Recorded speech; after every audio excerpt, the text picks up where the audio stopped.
Je vous salue dans le précieux nom de Jésus-Christ. Je veux juste partager une pensée du Seigneur avec vous, quelque part là où vous vous trouvez. Et peut-être vous êtes dans un pays africain, peut-être vous êtes en Europe, peut-être vous êtes aux États-Unis, peut-être vous êtes en Amérique latine, au Canada, en Asie, etc. Juste une pensée et une exhortation pour nous réveiller, nous pousser à la prière. J'ai reçu une vidéo qui m'a fait couler les larmes lorsque j'ai suivi cette vidéo. Et c'est une vidéo de prière. Une prière qui a été faite par le président de la République centrafricaine. Le président centrafricain, Faustin Archange Touadéra, qui est professeur de mathématiques, président de la République, chef de l'État, chef suprême de l'armée. Mais face à cette pandémie, par rapport à la situation que nous traversons, il a adressé une prière à l'Éternel. En suivant la prière, j'aimerais, ce qui m'intéressait, c'était la fin de cette prière. J'aimerais savoir comment il va finir. Mais en terminant la prière, il a dit que cette prière soit exaucée et cette prière soit faite au nom de Jésus-Christ de Nazareth. Quand il a prononcé le nom de Jésus-Christ, mes larmes coulaient. Pourquoi? Parce que aujourd'hui nous voyons que les gens sont dans une compétition. Et dans cette compétition, les gens se détournent du Seigneur pour s'adhérer, intégrer les loges, les milieux occultes. Et rare, même si je ne sais pas, les gens pourront interpréter ce qu'ils veulent interpréter, parce que je sais, il y a des opposants négationnistes. Mais cela n'engage que ces personnes. Mais moi, j'ai un angle, c'est le côté prière. En ce moment où la science n'a pas pu, en ce moment où la technologie ne pouvait rien, en ce moment où même l'argent ne peut rien faire face à cette pandémie.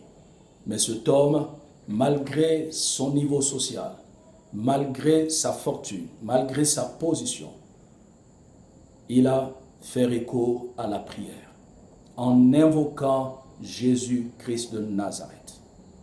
Bien-aimé, en cette période où cette pandémie de Covid-19 est en train de ravager le monde, j'aimerais attirer ton attention. Il est bien vrai, j'ouvre une parenthèse, afin de m'adresser à ceux qui, hier ou avant-hier, passaient leur temps à critiquer les hommes de Dieu, à critiquer les églises, à critiquer les chrétiens. Et la plupart du temps, quand vous voyez ces gens exposer leur rage, leur aigreur vis-à-vis des chrétiens de l'église, c'est des gens, la plupart des temps, ou en majorité, qui n'ont pas de moyens. C'est des pauvres, c'est des gens qui se débrouillent, qui se cassent la tête pour joindre les deux bouts. Vous allez dire qu'un président de la République qui a prié, est-il pauvre?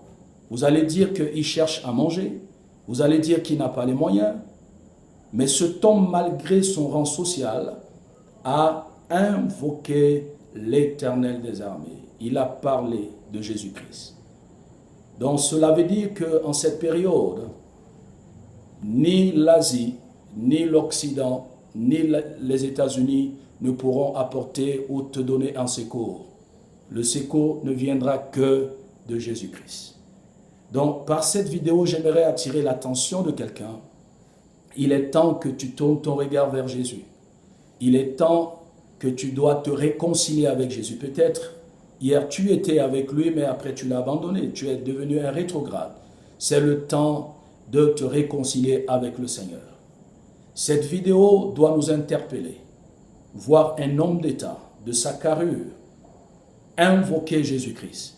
Cela démontre que nous sommes en face d'un mal qui effraie, qui terrorise le monde. Et si celui qui a toute l'armée avec lui n'a pas pu stopper ce mal, mais il a fait appel à quelqu'un qui est au-dessus de ces situations, qui s'appelle Jésus-Christ, bien-aimé, sois humble, humilie-toi.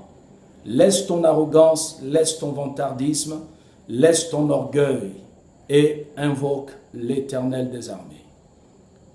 C'est le temps où chacun de nous doit invoquer Dieu pour sa vie et invoquer Dieu pour sa famille. Et lorsqu'on parle d'une invocation, on parle d'une action de demande de secours ou une demande d'aide par la prière à Dieu. C'est comme ça qu'on définit l'invocation. Une action de demander de l'aide, une action de demander du secours par la prière à Dieu. Et nous avons un exemple dans Genèse chapitre 12, quand Dieu a apparu à Abraham, Abraham a bâti un autel, il a invoqué l'Éternel. Dans 2 Chroniques chapitre 20, le verset 4, Josaphat, le roi de Juda, avec le peuple de Juda, invoqua l'Éternel. Ils se sont mis ensemble, ils ont invoqué l'Éternel parce que les Ammonites venaient contre eux. Les Ammonites aujourd'hui, pour nous, c'est le coronavirus. Et lorsque Josaphat et le peuple de Juda ont invoqué l'Éternel, Dieu a lancé une embuscade contre les fils d'Ammon et Juda a eu la victoire. Notre invocation arrêtera le programme satanique derrière le vaccin contre l'Afrique. Notre invocation protégera nos familles. Ton invocation bénira, couvrira la vie de tes frères, de tes sœurs, de ta mère, de ton père quelque part. C'est le temps d'invoquer. Et une invocation ne vient pas d'un cœur orgueilleux ni arrogant. L'invocation est le sommet de la prière, j'aimerais te le dire. Ce n'est pas n'importe qui invoque Dieu. Les gens peuvent faire la prière d'intercession. J'aimerais ouvrir rapidement une parenthèse qu'il y a plusieurs sortes de prières. Il y a la prière d'intercession, il y a la prière de combat, il y a la prière de supplication. N'importe qui, etc., n'importe qui ne fait pas la prière d'invocation parce que la prière d'invocation est réservée aux hommes humbles, aux femmes humbles, ceux qui ont un cœur pur, ceux qui sont pétris devant l'Éternel, comme le président centrafricain. Mais un orgueilleux, un arrogant ne peut pas invoquer Dieu. Parce qu'il va compter sur ses gris-gris, il va compter sur son intelligence, sa capacité intellectuelle, il va compter sur sa petite fortune, il va compter sur ses petits moyens. Mais celui qui est humble, malgré ses milliards, il demandera toujours du secours à Dieu dans toutes ses entreprises. Et tel est le cas du président centrafricain que je salue au passage et que je prie pour lui, afin que le Seigneur lui accorde la protection, que l'Éternel lui accorde la santé. Et ce qu'il a fait, c'est textuellement comme Josaphat. Et quand je le suivais, l'Esprit de Dieu m'a amené dans 2 Chroniques 20 et je proclame et je déclare c'est ce qui arrivera dans sa vie. La Bible déclare au verset 29 et 30 de 2 Chroniques 20, la terreur de l'Éternel s'empara de tous les royaumes des autres pays lorsqu'il apprit que l'Éternel avait combattu contre les ennemis d'Israël. Et le royaume de Josaphat fut tranquille et son Dieu lui donna du repos de tous côtés. Et c'est ce que Dieu donnera au président centrafricain Faustin Archange Touadéra. Tu peux me taxer d'opposant, tu peux raconter tout ce que tu veux raconter, tant pis. Ça n'engage que toi. Mais j'ai déjà parlé de la part de l'Éternel. C'est ce qui lui arrivera. Le royaume de Josaphat, le royaume de Touadéra fut tranquille. Où la République, le pays de Touadéra fut tranquille et son Dieu lui donna du repos de tous côtés. Et c'est ce que Dieu fera à cet homme parce qu'il est un modèle. Bien-aimés, nous devons suivre son exemple. Que tu sois Gabonais, que tu sois Camerounais, tu sois Congolais, tu sois Ivoirien, tu sois Béninois, tu sois Sénégalais, peu importe ta nationalité, que tu sois en Europe, etc., suis le modèle de cet homme, sois humble de cœur, ayant un esprit simple et invoquant l'Éternel. Ce temps, nous devons invoquer Dieu. Tu dois l'invoquer. Quand je réitère, lorsqu'on parle d'une invocation, on parle d'une action de demander du secours à Dieu. Celui qui demande du secours à Dieu parce qu'il se voit limité. Je suis limité, je n'ai pas la force, je n'ai pas la capacité. Malgré ce que je possède, je ne peux pas face à ce virus. Alors Dieu, Père, au nom de Jésus, viens à mon secours. Dieu viendra à ton secours. C'est d'où la raison, je dis, la prière d'invocation est réservée aux humbles, à ceux qui sont petits, ceux qui ne sont pas orgueilleux. Pourquoi beaucoup de prières ne marchent pas? Parce que les gens prient avec orgueil. Les gens prient avec arrogance, mais ils n'ont pas atteint le niveau d'une invocation. Lorsque Abraham a pris Isaac pour aller à Morija sur la montagne pour le sacrifier, il a dit, nous allons sur la montagne pour adorer l'Éternel. Il a dit, nous allons adorer l'Éternel. Abraham a la coutume d'invoquer Dieu, il a la coutume d'adorer Dieu. C'est le temps où nous devons invoquer Dieu et nous devons l'adorer. Parce que l'invocation et l'adoration marchent ensemble. Parce que ce sont ceux qui ont le cœur simple et petit qui adorent et qui invoquent l'Éternel. Alors peu importe ce que tu es, peu importe tes diplômes, peu importe ton rang social, peu importe l'argent que tu as en banque, peu importe le pays dans lequel tu te trouves, parce qu'il y a des gens, quand ils sont dans un pays, ils pensent qu'ils sont déjà au paradis. Peu importe ce que tu as là où tu es, il est temps que tu invoques l'Éternel. Aujourd'hui, le coronavirus a montré que tu sois aux États-Unis, il peut te tuer. Que tu sois en France, il peut te tuer parce que d'abord, c'est là-bas que la mortalité augmente. Aujourd'hui, il n'y a pas un pays propre, il n'y a pas un pays sale. Le corona tue partout. Donc laisse ton orgueil, laisse ton arrogance, invoque Jésus-Christ de Nazareth. Il a dit dans sa parole, invoque-moi le jour de la détresse, je te délivrerai, je te répondrai. Jabez, la Bible dit dans 1 Chronique 4, le verset 10, il a invoqué Dieu, Dieu a changé son histoire d'une manière radicale. Dieu a changé la vie de Jabez. Et dans Jérémie 33, le verset 3, invoque-moi, je te répondrai.